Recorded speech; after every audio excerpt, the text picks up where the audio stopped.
Good morning बेटा। BA third बेटा अज आप शुरू करना है BA BEd third BA third. अज आप शुरू करना है बेटा nature of the emerging world order यानी कि विश्व ਦੇ ਵਿੱਚ उभरदियां ਹੋਈਆਂ प्रवृत्तियां ਆਪਣੀਆਂ ਕਿਹੜੀਆਂ-ਕਿਹੜੀਆਂ ਨੇ है ना।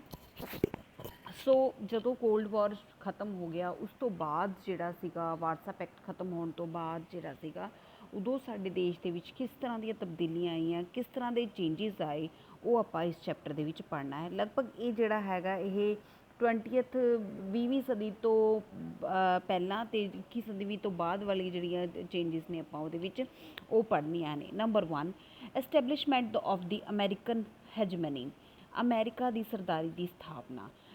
ਉਸ ਤੋਂ ਬਾਅਦ ਕੀ ਹੋਇਆ ਬੇਟਾ, ਜਦੋਂ ਸੋਵੀਅਤ ਸੰਘ ਸਮਾਪਤ ਹੋ ਗਿਆ, ਜਦੋਂ ਸੋਵੀਅਤ ਗੁੱਟ ਸਮਾਪਤ ਹੋ ਗਿਆ, ਉਸ ਤੋਂ ਬਾਅਦ ਕੀ ਹੋਇਆ ਕਿ ਅਮੈਰੀਕਾ ਨੇ ਆਪਣੀ ਸਰਦਾਰੀ ਕਾਇਮ ਕਰ ਲਈ, ਆਪਣੀ ਹੈਜਮਨੀ ਕਾਇਮ ਕਰ ਲਿੱਤੀ ਓਵਰਆਲ ਦੀ ਵਰਲਡ ਦੇ ਉੱਤੇ। ਸ਼ੀਤ ਯੁੱਧ ਦੀ ਸਮਾਪਤੀ ਅਤੇ ਸੋਵੀਅਤ ਸੰਘ ਦੇ ਟੁੱਟ ਜਾਣ ਦੇ ਪਿੱਛੋਂ ਵਾਰਸਾ ਪੈਕਟ ਭੰਗ ਹੋ ਗਿਆ ਸੀ ਅਤੇ ਇਸ ਸਭ ਦੇ ਨਤੀਜੇ ਵਜੋਂ ਅੰਤਰਰਾਸ਼ਟਰੀ ਵਿਸ਼ਵ ਵਿਵਸਥਾ ਪੂਰੀ ਤਰ੍ਹਾਂ ਅਮਰੀਕਾ ਦੀ ਸਰਦਾਰੀ ਕਾਇਮ ਹੋ ਚੁੱਕੀ ਸੀ। ਅੱਜ ਵਿਸ਼ਵ ਦਾ ਕੋਈ ਵੀ ਰਾਸ਼ਟਰ ਜਿਹੜਾ ਹੈਗਾ ਉਹ ਅਮਰੀਕਾ ਦੀ ਸਰਦਾਰੀ ਨੂੰ ਚੁਣੌਤੀ ਦੇਣ ਦੀ ਸਥਿਤੀ ਦੇ ਵਿੱਚ ਨਹੀਂ ਹੈ, ਕਿਉਂਕਿ ਅਮਰੀਕਾ ਵਿਸ਼ਵ ਦੀ ਸ੍ਰੇਸ਼ਟ ਸੈਨਿਕ ਸ਼ਕਤੀ ਹੀ ਨਹੀਂ ਸਗੋਂ ਇਹ ਵਿਸ਼ਵ ਦੀ ਮਜ਼ਬੂਤ ਆਰਥਿਕ ਸ਼ਕਤੀ ਵੀ ਹੈ। ਇਸ ਦੀ ਇੱਛਾ ਦੇ ਵਿਰੁੱਧ ਕੋਈ ਫੈਸਲਾ ਨਹੀਂ ਕੀਤਾ ਜਾ ਸਕਦਾ। ਇੱਥੇ ਤੱਕ ਕਿ ਇੰਟਰਨੈਸ਼ਨਲ ਮੋਨੈਟਰੀ ਫੰਡ ਹੋ ਗਿਆ, ਵਰਲਡ ਟ੍ਰੇਡ ਆਰਗੇਨਾਈਜੇਸ਼ਨ ਹੋ ਗਿਆ, ਇਹੋ ਜਿਹੀਆਂ ਜਿਹੜੀਆਂ ਵਿਸ਼ਵ ਵਪਾਰਿਕ ਸੰਗਠਨ ਨੇ, ਜਿਹੜੇ ਇੰਟਰਨੈਸ਼ਨਲ ਸੰਗਠਨ ਨੇ, ਉਹਨਾਂ ਦੇ ਉੱਤੇ ਵੀ ਜਿਹੜੀ ਹੈਗੀ ਆ ਅਮਰੀਕਾ ਦੀ ਸਰਦਾਰੀ ਕਾਇਮ ਹੈ। ਔਰ ਸੰਯੁਕਤ ਰਾਸ਼ਟਰ ਜਿਹਦੇ ਵਿੱਚ 193 ਮੈਂਬਰ ਹੈ ਉਹਦੇ ਵਿੱਚ ਵੀ ਅਮਰੀਕਾ ਦੀ ਸਰਦਾਰੀ ਕਾਇਮ ਹੈ, ਕਿਉਂਕਿ ਅਗਰ ਸੰਯੁਕਤ ਰਾਸ਼ਟਰ ਦਾ ਫੈਸਲਾ ਕੋਈ ਅਮਰੀਕਾ ਨੂੰ ਨਹੀਂ ਪਸੰਦ ਆਇਆ ਤਾਂ ਉਹ ਉਸ ਦੀ ਪਰਵਾਹ ਨਹੀਂ ਕਰਦਾ। ਉਸ ਤੋਂ ਬਾਅਦ ਹੈ ਬੇਟਾ end of the system of balance of power. ਜਦੋਂ ਤੱਕ ਬਲੌਕ ਸੀਗੇ, ਜਦੋਂ ਤੱਕ ਸੋਵੀਅਤ ਬਲੌਕ ਸੀ, ਜਦੋਂ ਤੱਕ ਅਮਰੀਕਨ ਬਲੌਕ ਸੀ, ਦੋਨਾਂ ਦੇ ਵਿੱਚ ਬੈਲੈਂਸ ਆਫ ਦੀ ਪਾਵਰ ਬਣਿਆ ਹੋਇਆ ਸੀ, ਕਿਉਂਕਿ ਹਰ ਇੱਕ ਜਿਹੜੀ ਬਲੌਕ ਸੀਗਾ ਉਹ ਦੂਸਰੇ ਨੂੰ ਸ਼ਕਤੀਸ਼ਾਲੀ ਹੋਣ ਤੋਂ ਰੋਕਦਾ ਸੀ, ਦੂਸਰੇ ਦੀ ਸ਼ਕਤੀ ਦੇ ਬਰਾਬਰ ਆਪਣੀ ਪਾਵਰ ਗੇਨ ਕਰ ਲੈਂਦਾ ਸੀ। ਸੋ ਇਸ ਕਰਕੇ ਬੈਲੈਂਸ ਆਫ ਦੀ ਪਾਵਰ ਜਿਹੜਾ ਸੀਗਾ ਉਹ ਕੋਲਡ ਵਾਰ ਦੇ ਦੌਰਾਨ ਬਣਿਆ ਰਿਹਾ। ਬਟ ਜਦੋਂ ਕੋਲਡ ਵਾਰ ਖਤਮ ਹੋ ਗਿਆ, ਜਦੋਂ ਵਾਰਸਾ ਪੈਕਟ ਖਤਮ ਹੋ ਗਿਆ, ਉਦੋਂ ਬੈਲੈਂਸ ਆਫ ਦਾ ਪਾਵਰ ਵਿਗੜ ਗਿਆ ਔਰ ਸਾਰੀ ਦੀ ਸਾਰੀ ਸ਼ਕਤੀ ਕੇਂਦਰਿਤ ਹੋ ਕੇ ਸੈਂਟਰਲਡ ਹੋ ਕੇ ਕਿਹਦੇ ਹੱਥ ਦੇ ਵਿੱਚ ਆ ਗਈ, ਅਮਰੀਕਾ ਦੇ ਹੱਥ ਵਿੱਚ ਆ ਗਈ। ਉਸ ਤੋਂ ਬਾਅਦ ਹੈ only one military alliances that is called NATO. ਆਪਾਂ ਪੜ੍ਹਿਆ ਸੀਗਾ ਕਿ ਪਿਛਲੀ ਵਾਰ ਸੋਵੀਅਤ ਔਰ ਜਿਹੜਾ ਆਪਣਾ ਅਮਰੀਕਾ ਬਲੌਕ ਸੀਗੇ, ਦੇਰ are the to blocks. America blocks ਜਿਹੜਾ ਸੀਗਾ ਉਹਦੇ ਨਾਟੋ, ਸੀਟੋ, ਸੈਂਟੋ, ਏਸੀਅਨਸ ਕਾਫੀ ਸਾਰੇ ਜਿਹੜੇ ਸੀਗੇ ਉਹ ਗਰੁੱਪ ਸੀਗੇ, ਮਿਲਟਰੀ ਅਲਾਇੰਸਿਸ ਸੀਗੇ, ਔਰ ਇੱਧਰ ਸੋਵੀਅਤ ਬਲੌਕ ਦਾ ਵਾਰਸਾ ਪੈਕਟ ਸੀ। ਬਟ ਵਾਰਸਾ ਪੈਕਟ ਦੇ ਖਤਮ ਹੋਣ ਤੋਂ ਬਾਅਦ ਕੀ ਹੋਇਆ, ਨਾਟੋ ਜਿਹੜਾ ਹੈਗਾ ਉਹ ਅਜੇ ਵੀ ਅਮਰੀਕਾ ਦੇ ਵਿੱਚ ਐਸਟੈਬਲਿਸ਼ ਹੈ, ਜਿਸ ਦਾ ਹੈੱਡਕੁਆਟਰ ਜਿਹੜਾ ਹੈਗਾ ਉਹ ਬੈਲਜੀਅਮ ਦੇ ਬਰਲਜ਼ ਦੇ ਵਿੱਚ ਹੈਗਾ। ਉਸ ਤੋਂ ਬਾਅਦ ਹੈਗਾ ਜੀ decline credibility of the United nations, ਸੰਯੁਕਤ ਰਾਸ਼ਟਰ ਦੀ ਘਟ ਰਹੀ ਭਰੋਸੇਯੋਗਤਾ। ਵਿਸ਼ਵ ਵਿੱਚ ਅਮਰੀਕਾ ਦੀ ਸਰਦਾਰੀ ਕਾਇਮ ਹੋ ਜਾਣ ਦੇ ਨਾਲ ਸੰਯੁਕਤ ਰਾਸ਼ਟਰ ਦੀ ਭਰੋਸੇਯੋਗਤਾ 'ਤੇ ਵੀ ਸ਼ੱਕ ਕੀਤਾ ਜਾ, ਕਿਉਂਕਿ ਅਨੇਕ ਸਥਿਤੀਆਂ ਇਹੋ ਜਿਹੀਆਂ ਨੇ, ਅਨੇਕ ਸਰਕਮਸਟਾਂਸਿਸ ਇਹੋ ਜਿਹੇ ਆਏ ਨੇ ਜਿਹਦੇ ਵਿੱਚ ਯੂਨਾਈਟਿਡ ਨੇਸ਼ਨ ਜਿਹੜਾ ਹੈਗਾ ਉਹ ਆਪਣੀ ਇੱਕ ਵਧੀਆ ਰੋਲ ਪਲੇ ਕਰਨ ਦੇ ਵਿੱਚ ਬਿਲਕੁਲ ਅਸਮਰਥ ਰਿਹਾ ਹੈ। ਸੋ ਇਹਦੇ ਵਿੱਚ ਕੀ ਹੈ ਕਿ ਇੱਕ ਮੁੱਖ ਦਰਸ਼ਕ ਬਣ ਕੇ ਯੂਨਾਈਟਿਡ ਨੇਸ਼ਨ ਸਿਰਫ ਦੇਖਦਾ ਰਿਹਾ। ਸੋ ਇਸ ਕਰਕੇ ਕਾਫੀ ਦੇਸ਼ਾਂ ਦੀ ਮੰਗ ਹੈ, ਜਿਹੜੇ ਉਹਦੇ ਮੈਂਬਰ ਨੇ, ਕਿ ਯੂਨਾਈਟਿਡ ਨੇਸ਼ਨ ਜਿਹੜਾ ਹੈਗਾ ਉਹ ਸਿਰਫ ਔਰ ਸਿਰਫ ਅਮਰੀਕਾ ਦੇ ਹੱਥਾਂ ਦੀ ਕਠਪੁਤਲੀ ਬਣ ਕੇ ਰਹਿ ਗਿਆ ਹੈ। ਉਸ ਤੋਂ ਬਾਅਦ ਹੈ demand four the restructuring of the United nation, ਸੰਯੁਕਤ ਰਾਸ਼ਟਰ ਦੇ ਪੁਨਰਗਠਨ ਦੀ ਮੰਗ। ਕਈ ਦੇਸ਼ ਜਿਹੜੇ ਹੈਗੇ ਨੇ ਉਹ ਅੱਜ ਦੇ 190 ਦੇਸ਼ ਨੇ, ਠੀਕ ਹੈ, ਉਹ ਬਹੁਤ ਸਾਰੇ ਦੇਸ਼ ਜਿਹੜੇ ਹੈਗੇ ਨੇ ਉਹ ਇਸ ਚੀਜ਼ ਦੀ ਡਿਮਾਂਡ ਕਰ ਰਹੇ ਨੇ ਕਿ ਜਿਹੜਾ ਸੰਯੁਕਤ ਰਾਸ਼ਟਰ ਹੈ, ਜਿਹੜਾ ਜਿਸ ਦੇ ਮੈਂਬਰ ਜਿਹੜੇ 193 ਦੇਸ਼ ਨੇ, ਉਸ ਦਾ ਜਿਹੜਾ ਕੰਸਟਰਕਸ਼ਨ ਹੈ ਜਾਂ ਉਸ ਦਾ ਜਿਹੜਾ ਸਟਰਕਚਰ ਹੈ ਉਹ ਦੁਬਾਰਾ ਫਾਰਮ ਕੀਤਾ ਜਾਣਾ ਚਾਹੀਦਾ, ਜਿਸ ਦੇ ਵਿੱਚ ਹਰ ਇੱਕ ਦੇਸ਼ ਨੂੰ ਜਿਹੜੀ ਹੈਗੀ ਆ ਬਰਾਬਰ ਦੀ ਸਾਂਝੇਦਾਰੀ ਮਿਲੇ, ਬਾਕੀ ਸਾਰੇ ਦੇਸ਼ ਜਿਹੜੇ ਹੈਗੇ ਨੇ ਬਰਾਬਰ ਦੀ ਰਿਪਰੈਜ਼ੈਂਟੇਸ਼ਨਸ ਆਪਣੀ ਰੱਖਣ। ਉਸ ਤੋਂ ਬਾਅਦ ਹੈ ਅਮਰੀਕਨ ਡੋਮੀਨੈਂਸ ਓਵਰ ਦੀ ਇੰਟਰਨੈਸ਼ਨਲ ਫਾਈਨੈਂਸ਼ੀਅਲ ਇੰਸਟੀਟਿਊਸ਼ਨਸ, ਅੰਤਰਰਾਸ਼ਟਰੀ ਵਿੱਤੀ ਸੰਸਥਾਵਾਂ 'ਤੇ ਅਮਰੀਕਾ ਦਾ ਪ੍ਰਭੁੱਤ ਬਣ ਗਿਆ ਹੈ, ਚਾਹੇ ਉਹ ਵਰਲਡ ਟ੍ਰੇਡ ਆਰਗੇਨਾਈਜੇਸ਼ਨ ਹੋਵੇ, ਚਾਹੇ IMF ਯਾਨੀ ਕਿ ਇੰਟਰਨੈਸ਼ਨਲ ਮੋਨੈਟਰੀ ਫੰਡ ਹੋਵੇ, ਚਾਹੇ ਵਿਸ਼ਵ ਬੈਂਕ ਹੋਵੇ, ਚਾਹੇ ਵਰਲਡ ਟ੍ਰੇਡ ਆਰਗੇਨਾਈਜੇਸ਼ਨ ਹੋਵੇ। ਇਹ ਸਾਰੀਆਂ ਹੀ ਜਿੰਨੀਆਂ ਵੀ ਇੰਟਰਨੈਸ਼ਨਲ ਆਰਗੇਨਾਈਜੇਸ਼ਨ ਨੇ, ਇਹਨਾਂ ਦੇ ਉੱਤੇ ਸਿਰਫ ਔਰ ਸਿਰਫ ਕਿਹਦੀ ਸੋਵਰੇਨਿਟੀ ਬਣ ਕੇ ਰਹਿ ਗਈ ਹੈ, ਅਮਰੀਕਾ ਦੀ, ਕਿਉਂਕਿ ਅਮਰੀਕਾ ਦਾ ਜਿਹੜਾ ਸ਼ੇਅਰਿੰਗ ਪਾਰਟ ਹੈ ਉਹ ਸਭ ਤੋਂ ਜ਼ਿਆਦਾ ਹੈ ਇਹਦੇ ਵਿੱਚ। ਸੋ ਇਸ ਕਰਕੇ ਜਿਹੜਾ ਹੈਗਾ ਅਮਰੀਕਾ ਦੀ ਜਿਹੜੀ ਸਰਦਾਰੀ ਹੈ ਇਹਨਾਂ ਇੰਸਟੀਟਿਊਸ਼ਨਸ ਦੇ ਉੱਤੇ ਕਾਇਮ ਹੋ ਚੁੱਕੀ ਹੈ। ਸਪੋਜ਼ ਦੈਟ ਬੇਟਾ ਤੁਸੀਂ ਚੈਰਿਟੀ ਇਕੱਠੀ ਕਰਦੇ ਹੋ, ਤੁਹਾਡੀ ਕਲਾਸ ਦੇ ਵਿੱਚ ਫੋਰ ਐਗਜ਼ਾਮਪਲ 50 ਸਟੂਡੈਂਟਸ ਨੇ ਤੇ 50 ਸਟੂਡੈਂਟਸ ਦੇ ਵਿੱਚੋਂ ਸਪੋਜ਼ ਕਰੋ ਇੱਕ ਬੱਚਾ ਜਿਹੜਾ ਹੈਗਾ, ਅਗਰ ਤੁਸੀਂ ਸਾਰੇ ਜਣੇ ਆਪਣੀ ਪਾਕਟ ਮਨੀ ਦੇ ਅਕੋਰਡਿੰਗਲੀ 50 ਰੁਪੀਜ਼ ਕੰਟਰੀ ਕਰਦੇ ਹੋ, ਲੇਕਿਨ ਇੱਕ ਬੱਚਾ ਜਿਹੜਾ ਹੈਗਾ ਉਹ 500 ਰੁਪੀਜ਼ ਕੰਟਰੀ ਕਰਦਾ, ਤਾਂ ਕੁਆਇਟ ਆਬਵੀਅਸ ਜਿਹੜਾ ਹੈਗਾ ਵੀ ਉਸ ਪੈਸੇ ਦਾ ਜਿਹੜਾ ਇਸਤੇਮਾਲ ਹੈ ਉਸ ਨੂੰ ਪੁੱਛੇ ਬਿਨਾ ਨਹੀਂ ਕੀਤਾ ਜਾਏਗਾ, because he is the only one who is the biggest shareholder ਔਰ who is the biggest sharing in this charity. So ਇਸੀ ਕਰਕੇ ਅਮੈਰੀਕਾ ਵੀ ਸੇਮ ਐਜ਼ ਹੈ ਬੇਟਾ। ਅਮੈਰੀਕਾ ਦੇ ਵਿੱਚ ਵੀ ਕੀ ਹੈ ਕਿ ਇਹ ਸਾਰੀਆਂ ਜਿੰਨੀਆਂ ਵੀ ਇੰਟਰਨੈਸ਼ਨਲ ਆਰਗੇਨਾਈਜੇਸ਼ਨਸ ਨੇ, ਇਹਨਾਂ ਦੇ ਵਿੱਚ ਅਮੈਰੀਕਾ ਦੀ ਸਰਦਾਰੀ ਜ਼ਿਆਦਾ ਹੈ, ਅਮੈਰੀਕਾ ਦੀ ਕੰਟਰੀਬਿਊਸ਼ਨ ਜ਼ਿਆਦਾ ਹੋਣ ਕਰਕੇ ਇਹ ਮੰਨਿਆ ਜਾਂਦਾ ਹੈ ਕਿ ਇਹਨਾਂ ਇੰਸਟੀਟਿਊਸ਼ਨਸ ਦੇ ਉੱਤੇ ਸਿਰਫ ਔਰ ਸਿਰਫ ਅਮੈਰੀਕਾ ਦਾ ਹੀ ਦਾਰੋਮਦਾਰ ਹੈ। ਉਸ ਤੋਂ ਬਾਅਦ establishment of the world trade organisation, ਵਿਸ਼ਵ ਵਪਾਰ ਸੰਗਠਨ ਦੀ ਸਥਾਪਨਾ।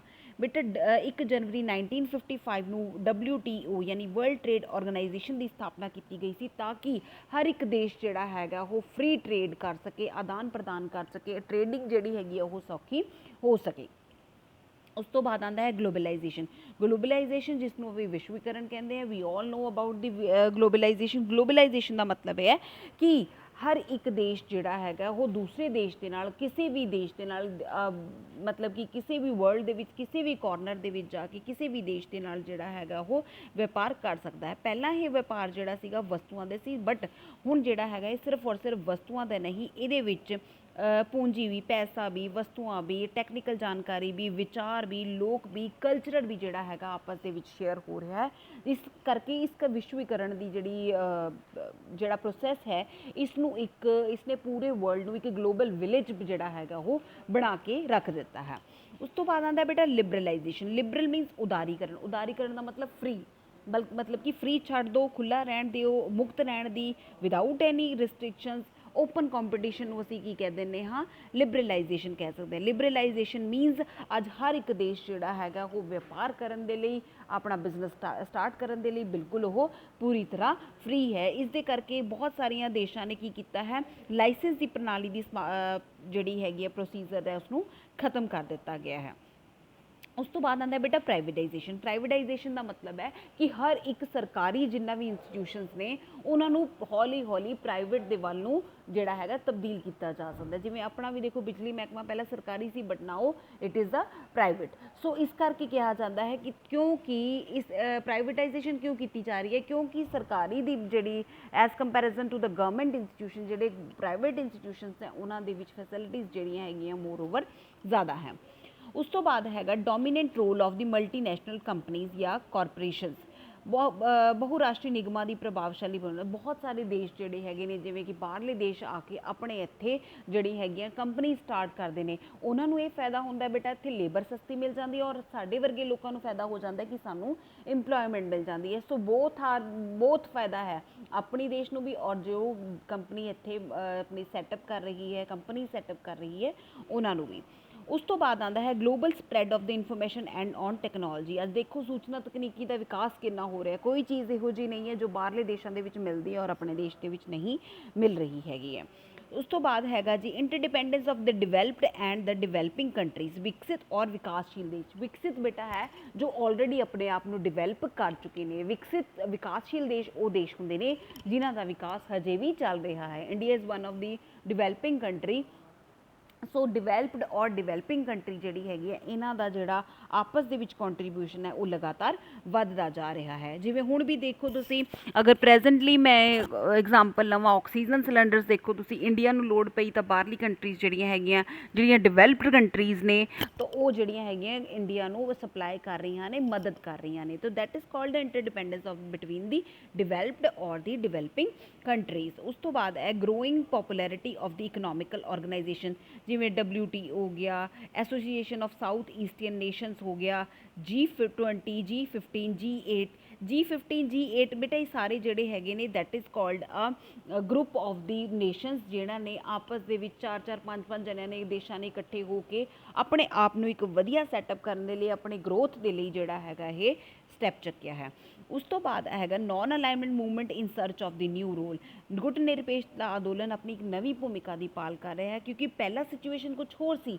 ਪਹਿਲਾਂ ਗੁੱਟ ਨਿਰਲੇਪਤਾ ਇਸ ਕਰਕੇ ਅਪਣਾਈ ਗਈ ਸੀ ਕਿ ਦੂਸਰੇ ਦੇਸ਼ ਜਿਹੜੇ ਹੈਗੇ ਨੇ ਉਹਨਾਂ ਦੇ ਗੁੱਟਾਂ ਤੋਂ ਅਲੱਗ ਦਿੱਤਾ ਜਾਵੇ। But now it is the concept will be change because the circumstances and the condition will be change. So ਇਸ ਕਰਕੇ ਇਹਨਾਂ ਨੇ ਆਪਣੇ ਜਿਹੜੀਆਂ ਬੌਂਡਿੰਗ ਨੇ ਉਹਨਾਂ ਨੂੰ ਤੋੜ ਕੇ ਜਿਹੜਾ ਹੈਗਾ ਬਸ ਸਾਰੇ ਦੇਸ਼ਾਂ ਦੇ ਨਾਲ ਇੱਕ ਫਰੈਂਡਲੀ ਰਿਲੇਸ਼ਨਸ ਕਾਇਮ ਕੀਤਾ ਹੈ।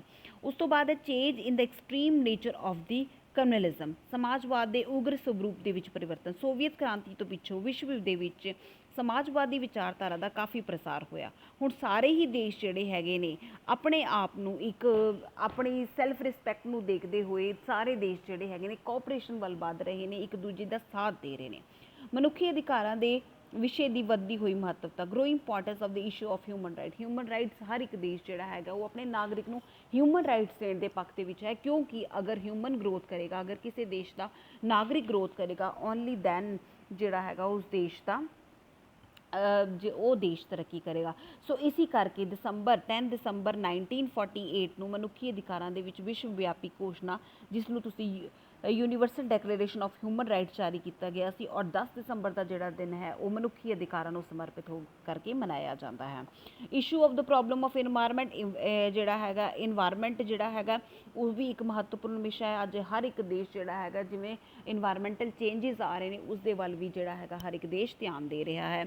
ਉਸ ਤੋਂ ਬਾਅਦ ਆਤੰਕਵਾਦ ਦਾ ਵਿਸ਼ਵੀਕਰਨ, ਗਲੋਬਲਾਈਜੇਸ਼ਨ ਆਫ ਟੈਰਰਿਜ਼ਮ। ਹਰ ਇੱਕ ਦੇਸ਼ ਦੇ ਵਿੱਚ ਇਹ ਆਪਣੇ ਪੈਰ ਪਸਾਰ ਰਿਹਾ ਹੈ, ਚਾਹੇ ਉਹ ਪਾਕਿਸਤਾਨ ਹੈ, ਚਾਹੇ ਉਹ ਇੰਡੀਆ ਹੈ, ਚਾਹੇ ਉਹ ਅਮੈਰੀਕਾ ਹੈ।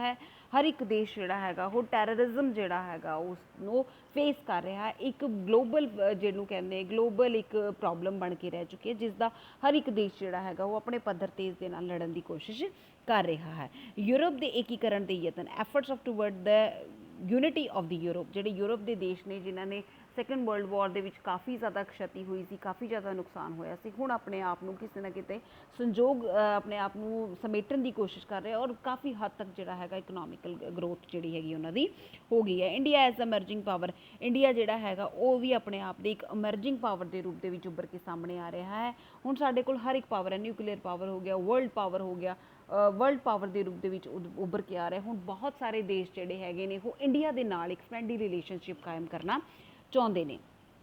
Step towards the establishments of the multipolar world order. ਹੁਣ ਸਾਰੇ ਹੀ ਦੇਸ਼ ਕੋਸ਼ਿਸ਼ ਕਰ ਰਹੇ ਨੇ ਕਿ ਅਮਰੀਕਾ ਦੀ ਸਰਦਾਰੀ ਜਿਹੜੀ ਖਤਮ ਕਰਕੇ ਜਾਂ ਅਮਰੀਕਾ ਦੀ ਸਰਦਾਰੀ ਦੇ ਬਰਾਬਰ ਜਿਹੜੀ ਹੈਗੀ ਆਪਣੇ ਆਪ ਨੂੰ ਕਰਕੇ ਇੱਕ ਮਲਟੀਪੋਲਰ ਸਿਸਟਮ ਕਾਇਮ ਕੀਤਾ ਜਾਵੇ, ਜਿੱਥੇ ਹਰ ਇੱਕ ਦੇਸ਼ ਜਿਹੜਾ ਹੈਗਾ ਉਹ ਇੰਨਾ ਕੁ ਸક્ષਮ ਹੋਵੇ ਕਿ ਆਪਣੀ ਗਰੋਥ ਕਰ ਸਕੇ ਔਰ ਕੱਲ੍ਹ ਨੂੰ ਕੋਈ ਮੁਸੀਬਤ ਆਵੇ ਤਾਂ ਉਸ ਦਾ ਸਾਹਮਣਾ ਜਿਹੜਾ ਹੈਗਾ ਪ੍ਰੋਪਰ ਤਰੀਕੇ ਨਾਲ ਕਰ ਸਕੇ। ਸੋ ਬੇਟਾ G20 ਦੀ ਵਿਸ਼ਵ ਦੇ ਮਹੱਤਵਪੂਰਨ ਆਰਥਿਕ ਸਮੂਹ ਵਜੋਂ ਸਥਾਪਨਾ। G20 ਮੀਨਸ ਇਹ ਗਰੁੱਪ ਹੈ ਬਹੁਤ ਸਾਰੇ ਨੇਸ਼ਨਸ ਦਾ, G8, G19, G7, ਇਹ ਸਾਰੀਆਂ ਜਿਹੜੀਆਂ ਹੈਗੀਆਂ ਇਹ ਨੇਸ਼ਨਸ ਦਾ ਇੱਕ ਗਰੁੱਪ ਹੈ ਜਿਹੜਾ ਕਿ ਆਪਣੇ ਆਪ ਨੂੰ ਕਿਤੇ ਨਾ ਕਿਤੇ ਜਿਹੜਾ ਐਗਜ਼ਿਸਟ ਕਰਦਾ ਹੈ ਔਰ ਆਪਣੇ ਆਪ ਨੂੰ ਇੱਕ ਵਿਸ਼ਵ ਸ਼ਕਤੀ ਦੇ ਰੂਪ ਦੇ ਵਿੱਚ ਉਭਾਰਨ ਦੀ ਕੋਸ਼ਿਸ਼ ਕਰਦਾ ਹੈ। ਸੋ these R the 23 emerging powers ਜਿਨ੍ਹਾਂ ਦੇ ਵਿੱਚੋਂ ਤੁਸੀਂ 18 ਲਰਨ ਕਰਨੀ ਹੈ ਬੇਟਾ। 18 ਦੇ ਵਿੱਚ 2 ਮਾਰਕਸ ਦਾ ਤੁਸੀਂ ਇਹਦੇ ਵਿੱਚ ਕਨਕਲੂਜਨ ਐਡ ਕਰਨਾ ਹੈ, ਠੀਕ ਹੈ। ਜੋ ਵੀ ਤੁਹਾਨੂੰ ਈਜ਼ੀ ਲੱਗਦੀਆਂ ਨੇ ਇਹਨਾਂ 23 ਦੇ ਵਿੱਚੋਂ ਉਹ ਤੁਸੀਂ 18 ਲਰਨ ਕਰ ਲਓ, ਠੀਕ ਹੈ। ਨੈਕਸਟ ਟੌਪਿਕ ਆਪਾਂ ਨੈਕਸਟ ਲੈਕਚਰ ਦੇ ਵਿੱਚ ਕਰਾਂਗੇ।